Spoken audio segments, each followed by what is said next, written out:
김용록 전라남도지사가 지역 주민과 직접 만나 의견을 나누는 도민과의 대화를 시작했습니다. 장흥과 보성을 시작으로 앞으로 2달 동안 진행될 전망입니다.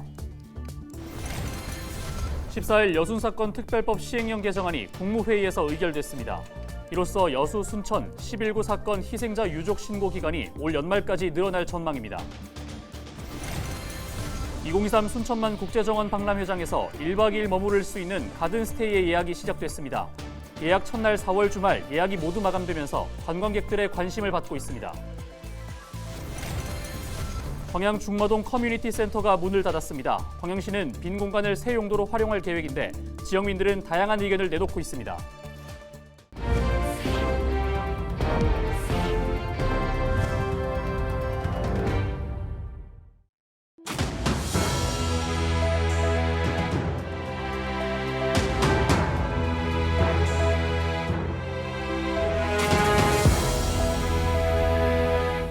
시청자 여러분 안녕하십니까? 헬로티비 전남뉴스입니다.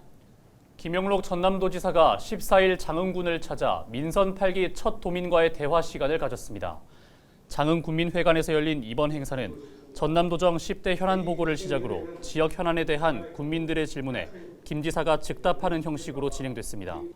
주요 내용으로는 보성광 퇴적물 제거와 정남진대교 야간 경관 설치 등이 건의됐으며 김 지사는 주요 민원에 대해 추경 예산을 확보한 뒤 추진하겠다고 밝혔습니다.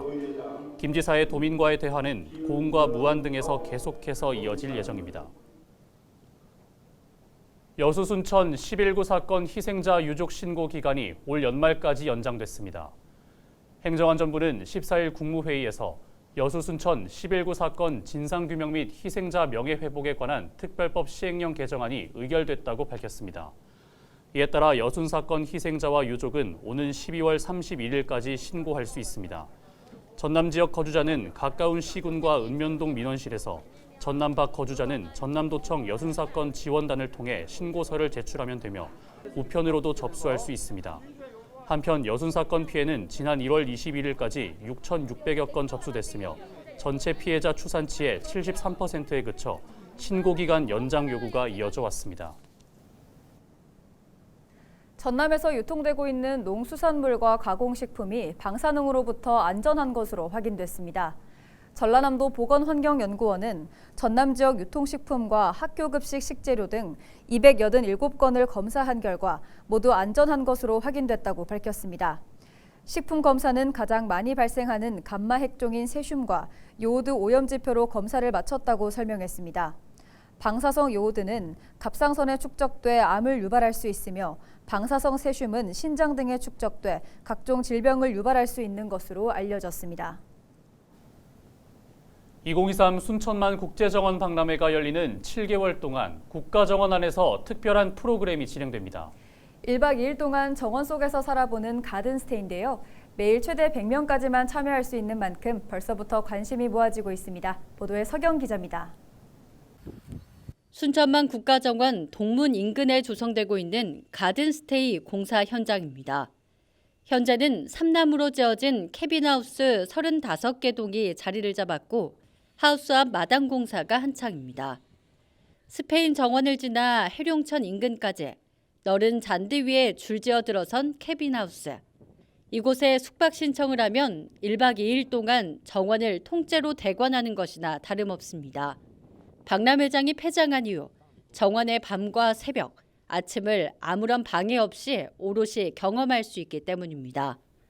밤의 정원의 모습들, 그리고 해 뜰 때의 정원의 모습, 아침에 새벽의 정원의 호흡 같은 것들 느끼면서 정원에 좀 깊이 있는 어떤 체험을 통해서 더 정원을 사랑하게 만드는 그런 효과가 있을 거고요. 그래서 정원의 전체 시간들을 다 누릴 수 있도록 만드는 그런 효과를 줄 수 있다고 봅니다. 1박 2일 숙박객들에게는 순천에서 생산된 식재료로 만든 셰프의 식사와 간식이 제공됩니다. 또한 다채로운 체험 프로그램이 더해집니다. 체험은 크게 6가지로 나눠 운영되는데 정원 개장 전후 아무도 없는 정원을 맨발로 걷는 어싱길 체험과 직접 텃밭을 가꾸고 화분을 꾸며보는 가드닝 체험 등으로 구성됩니다. 1박 기준 가격은 주중 40만 원에서 주말 50만 원 선. 하루 최대 100명만 가든스테이에 참여할 수 있는 만큼 벌써부터 뜨거운 관심이 모아지고 있습니다. 가든스테이 숙박 예약은 3월 10일부터 시작되는데 예약 첫날 4월 주말 숙박은 일찌감치 마감된 상황. 15일부터는 5월과 6월 선착순 예약이 시작됩니다. 정원에 왔으니까 가드닝을 배우는 그런 프로그램이 있습니다. 그래서 화분을 만들어 본다든지 밭을 갈아 본다든지 하는 그런 것들을 이제 전문가의 지도에 의해서 이제 배우기도 하고요. 그리고 밤에는 공연도 하고 또 잠자는 시간을 앞두고는 명상과 요가를 통해서 잔디마당에 누워서 밤하늘도 보고 이런 체험 프로그램이 있고요. 정원을 오감으로 체험하고 정원 속에서 잠드는 1박 2일 체류형 체험 프로그램 가든스테이. 박람회 개막 전부터 치유와 힐링이 가득한 여행지로 관광객들의 주목을 받고 있습니다. 헬로티비 뉴스 서경입니다. 광양시가 위탁 운영자를 찾지 못해 문을 닫은 광양 커뮤니티 센터 레포츠 시설에 활용 방안을 두고 고심하고 있습니다. 지역민들은 어떤 활용 방안을 제시하고 있는지 김신혜 기자가 들어봤습니다. 하루 평균 200여 명이 이용하던 광양 커뮤니티 센터 수영장이 텅 비었습니다. 목욕탕도 각종 집기들은 여전히 있지만 최근에 사용한 흔적을 찾아보기 어렵습니다. 지난해 11월 마지막으로 운영된 뒤 위탁 운영자를 찾지 못해 폐쇄된 센터의 레포츠 시설들입니다.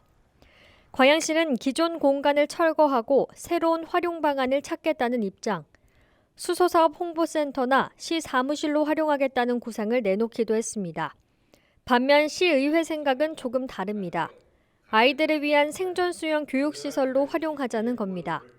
중마, 광녕, 금호, 텐동 지역에 10개 초등학교 1,860여 명의 학생들이 체계적으로 생존 수영을 배울 수 있도록 커뮤니티 센터 내 수영장을 직영 또는 교육청에서 운영할 수 있는 방안을 마련해 주시기를 기대합니다.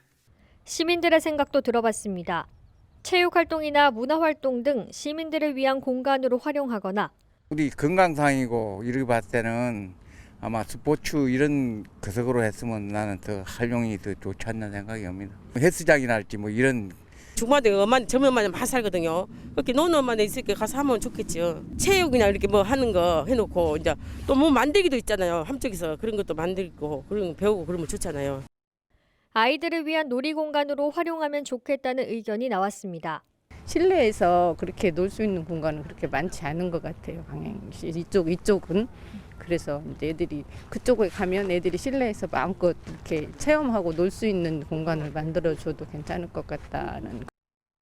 시민단체에서는 다양한 의견을 수렴할 수 있도록 공론의 장을 마련하는 것이 우선이라고 강조했습니다. 네, 시민 여론조사나 유관기관 및 전문가 토론회를 개최하고 그 논의 구조에서 나온 다양한 의견을 바탕으로 절차적 정당성을 확보한 합리적인 추진이 필요하다고 봅니다. 광양시는 앞서 활용 방안을 내놓긴 했지만 아직 확실히 정해진 건 없다며 철거 이후 모든 가능성을 열어두고 결정할 계획이라고 밝혔습니다. 헬로티비 뉴스 김신혜입니다. 고금리 여파에 전국 집값이 맥을 못 추고 있습니다. 강남 불패도 옛말이 됐다는 말이 나올 정도인데요. 부동산 값이 급격히 오르는 것도 문제지만 급격히 떨어지는 것도 문제입니다. 급기야 정부가 규제 완화 카드를 꺼내 들었는데 시장은 요지부동입니다. 이지훈 기자입니다. 고금리 폭탄을 맞은 부동산 시장. 작년 1월부터 11월 한국부동산원 아파트 실거래가 기준 인천과 서울이 20%, 세종이 23%, 전국적으로는 15% 정도 가격이 빠졌습니다. 전문가조차 이 상황을 예측하기 어려웠다고 말합니다. 이번의 하락세는 어느 누구도 예상하기가 어려웠다. 고금리 태풍이 이렇게 갑작스럽게 닥칠 줄은 미국 FOMC 위원들도 몰랐습니다. 그러니까. 실제로 재작년 12월 미국 연방공개시장위원회가 예측한 지난해 금리는 0.9%. 하지만 실제 금리는 4.5%까지 뛰었고 올해 들어선 4.75%까지 상승했습니다. 고금리가 언제까지 지속될지 알 수 없는 상황.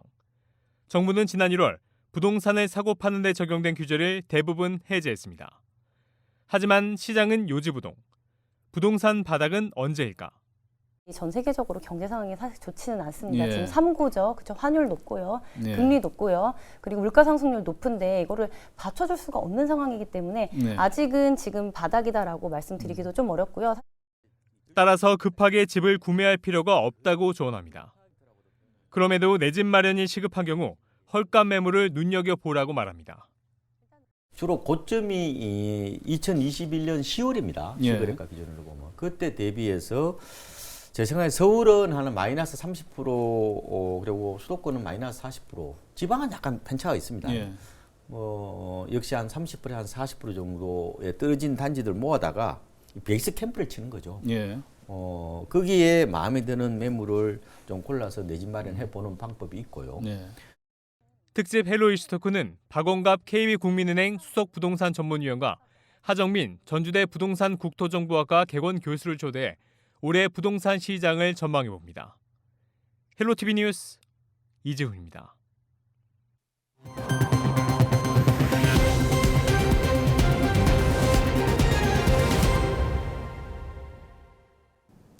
전남경찰 강력범죄수사대가 건설 현장을 돌면서 수천만 원을 뜯어낸 혐의로 노조 간부 2명을 구속했습니다. 이들은 지난 2021년 9월부터 이듬해 10월까지 전남 동부 지역의 아파트 건설 현장 4곳을 돌면서 채용비나 노조 발전기금 명목으로 3,100만 원을 갈취한 혐의를 받고 있습니다. 이 과정에서 현장 관계자에게 노조원 채용과 금전을 요구했고 응하지 않을 경우 민원을 제기하거나 집회를 열겠다고 협박한 것으로 알려졌습니다. 무안군 이장협의회가 광주 군공항 이전과 관련해 반대 의사를 분명히 밝혔습니다. 무안군 이장협의회는 지난 13일 군청 회의실에서 광주 전투 비행장 무안 이전 반대 결의 대회를 갖고 군공항을 무안국제공항과 통합하겠다는 강기정 광주시장의 발언은 무례하다며 즉시 사과하라고 촉구했습니다. 이장협의회는 앞으로 범군민 대책위원회와 함께 군공항 이전을 반대하는 활동을 확대하기로 했습니다. 전남도가 섬지역 우수 관광 자원을 활용해 체류형 관광지를 조성합니다. 전남도는 사업비 96억 원을 들여 목포와 여수, 완도, 신안 등의 10개 사업을 추진할 계획이라고 밝혔습니다. 목포 고화도 해안동굴 탐방로 조성 사업은 해상 케이블카와 목화 정원 등을 연계해 일제강점기 조성된 해안가 절벽 인공 해안동굴 관람시설을 구축합니다. 여수 금오도 비렁길에는 출렁다리를 조성하고 장도 해양예술숲은 올해 준공을 목표로 사업을 추진할 계획입니다. 전남도가 해남 하원산단의 해상풍력 배후단지 조성 사업을 본격적으로 추진합니다. 전라남도는 하원산단 개발 실시계획 변경 용역을 통해 오는 2025년 말까지 205만여 제곱미터 규모의 부지 조성을 완료하고 이 가운데 113만여 제곱미터를 해상풍력 연간기업에 분양할 계획이라고 밝혔습니다. 용역 수행사인 유시는 물막이 공사와 기업설명회, 분양설명회를 통해 입주기업을 모집하고 배후단지 조성과 기반시설 공사를 추진하겠다고 설명했습니다. 전남도는 하원산단의 경우 2025년까지 개발할 수 있는 국내 유일 임해산단으로 해상풍력 사업 성공을 위한 중요성이 크다며 개발이 적기에 완료되도록 행정지원을 아끼지 않겠다고 전했습니다. 전남도가 지역 내 산후조리원 14곳을 대상으로 이달 말까지 감염 안전사고 현장 점검을 실시합니다. 주요 점검 사항은 산후조리원 인력과 시설 기준 적합 여부, 종사자 방문객 위생수칙 준수 여부, 화재 정기시설 등 안전점검과 긴급상황 대책 확보 여부 등입니다. 전남도는 산후조리원을 이용자의 감염병 차단과 안전사고 예방을 위해 지속적인 지도 점검을 하겠다고 밝혔습니다. 김영록 전라남도지사가 정황근 농림축산식품부 장관을 만나 AI 첨단 농산업 융복합 지구조성 사업을 건의했습니다. 김 지사는 이 자리에서 대한민국 농업도 첨단 농산업 기술을 기반으로 한 디지털 농업과 수출 중심으로 대전환이 필요하다며 사업의 필요성을 강조했다고 밝혔습니다. 이 밖에도 농산업 빅데이터 센터 건립과 국제 유기농 식품 수출 플랫폼 구축 등 5개 사업에 대해 국고 사업 예산 반영을 요청했다고 설명했습니다. 이상으로 뉴스를 마칩니다. 함께해 주신 여러분 고맙습니다.